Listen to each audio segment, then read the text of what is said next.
আজকের দিনে আমাদের তৃণমূল ছাত্র পরিষদের প্রতিষ্ঠা দিবস, সাথে সাথে আজকে রবীন্দ্রনাথ ঠাকুর বঙ্গভঙ্গের প্রতিবাদে যে রাখি বন্ধন উৎসব করেছিলেন, সেই রাখি বন্ধন উৎসব আপনারা দেখুন, আজকে যেই প্রেক্ষাপট, সেই প্রেক্ষাপট বঙ্গভঙ্গ আন্দোলনের সময়ের সঙ্গে মিলে যাচ্ছে।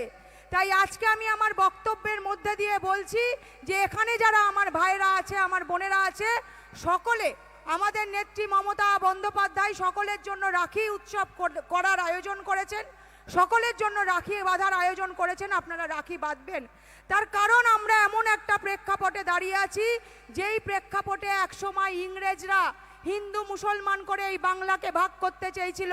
আর আজকে আপনাদের ভোট নিয়ে, আপনাদের আশীর্বাদ নিয়ে, আপনাদের ভালোবাসা নিয়ে যারা কেন্দ্রে বসে আছে, যারা এই বাংলায় রাজত্ব করছে, তারা ইংরেজদের মতো আমাদের ভাগ করতে চাইছে হিন্দু মুসলমানের ভিত্তিতে, জাতের ভিত্তিতে, ভাষার ভিত্তিতে। আজকে রক্ষাবন্ধন, রাখি বন্ধনের মাধ্যমে আপনারা জানিয়ে দেবেন যে এই বাংলা এক আছে, এই বাংলা এক থাকবে। এই বাংলায় যে চাঁদ দেখে আমরা ঈদের বিরিয়ানি খাই, সেই চাঁদ দেখেই আমরা কোজাগুড়ি লক্ষ্মী পূর্ণিমার ভোগ খাই। এই বাংলায় একদিকে যেমন বিসমিল্লাহ খার বাঁশি বাজে, অন্যদিকে কিন্তু আমরা রবীন্দ্রনাথ ঠাকুরের গান শুনি।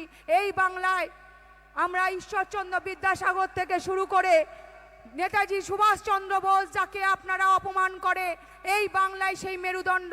সুতরাং এই বাংলাকে যদি কেউ ভাগ করে ভাবে যে এই বাংলাকে দখল করা যাবে, তাদেরকে চোখে চোখ রেখে বলবেন যে এই বাংলা আমাদের বাংলা, এই বাংলা সম্প্রীতির বাংলা।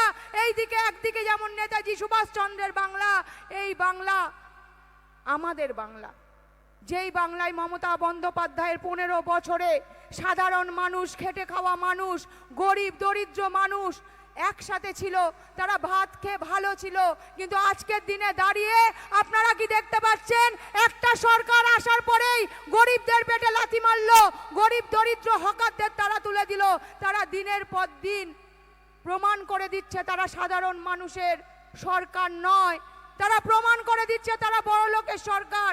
তাই আসুন, যদি দিল্লি দেখাতে পারে ছাত্ররা ঐক্যবদ্ধ হয়ে, নিটের প্রশ্নপত্র ফাঁস নিয়ে যদি ছাত্ররা আন্দোলন করে দেখাতে পারে যে শিক্ষামন্ত্রীর পদত্যাগের দাবি ছিল এবং শিক্ষামন্ত্রীর পদত্যাগ হয়েছে, তাহলে এই বাংলাও দেখাতে পারে বাংলার ছাত্র সমাজ এক আছে, বাংলার ছাত্র সমাজ ঐক্যবদ্ধ আছে।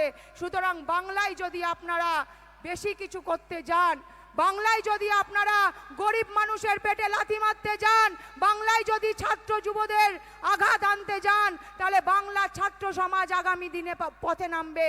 এবং বাংলার ছাত্র সমাজ পথে নামলে আমরা কথা দিচ্ছি, 14 তলাতে বসে যে মুখ্যমন্ত্রী বড় বড় কথা বলছেন, যেই মুখ্যমন্ত্রী বলছেন যে মমতা বন্দ্যোপাধ্যায়কে নাকি তিনি বেরোতে দেবেন না, আমরা এই মঞ্চ থেকে ছাত্র সমাজ এক হয়ে ঐক্যবদ্ধ হয়ে কথা দিচ্ছি, আমরা যদি রাজপথে নামি তাহলে 14 তলা থেকে পালিয়ে আপনারা কাঁথি যাওয়ার পথ পাবেন না। সুতরাং বুঝে শুনে কথা বলবেন। আমাদের নেত্রী, আমাদের গর্ব, আমাদের অহংকার। নেত্রীর সম্বন্ধে কোনো কথা বললে, এবং আমাদের অভিষেক দা, যাকে দিনের পর দিন কালিমা লিপ্ত করার চেষ্টা করা হচ্ছে, কিন্তু এখনো কিছু আপনারা প্রমাণ করতে পারেননি। আমাদের দলকে ছোট করার চিন্তা করা হচ্ছে। আমরা ছাত্র সমাজ ঐক্যবদ্ধ তো? একবার জোরে জয় বাংলা, জয় বাংলা, জয় বাংলা। আমি বক্তব্য দীর্ঘায়িত করব না। এখানে কুণাল দা বলবেন, কল্যাণ দা বলবেন, অভিষেক দা বলবেন এবং আমাদের নেত্রী আসবেন। শুধু বলবো তোমরা এক থাকো, ঐক্যবদ্ধ থাকো। তার কারণ এখন আমাদের লড়াইয়ের সময়। এই লড়াই আমাদের লড়তেই হবে। এই লড়াই যদি না লড়ে কেউ ভাবে যে আমরা পার পেয়ে যাব, তাহলে পার পাবে না। এই লড়াই করে আমাদের এক শাসককে গদি থেকে সরাতে হবে, সেই প্রতিজ্ঞাবদ্ধ আমরা হই। এই বলে আমি আমার ক্ষুদ্র বক্তব্য শেষ করলাম। জয় হিন্দ, বন্দে মাতরম। তৃণমূল কংগ্রেস জিন্দাবাদ, তৃণমূল ছাত্র পরিষদ জিন্দাবাদ। মমতা ব্যানার্জি, মমতা ব্যানার্জি, অভিষেক ব্যানার্জি, অভিষেক ব্যানার্জি। তৃণমূল ছাত্র পরিষদ, তৃণমূল ছাত্র পরিষদ। জয় বাংলা, জয় বাংলা, জয় বাংলা।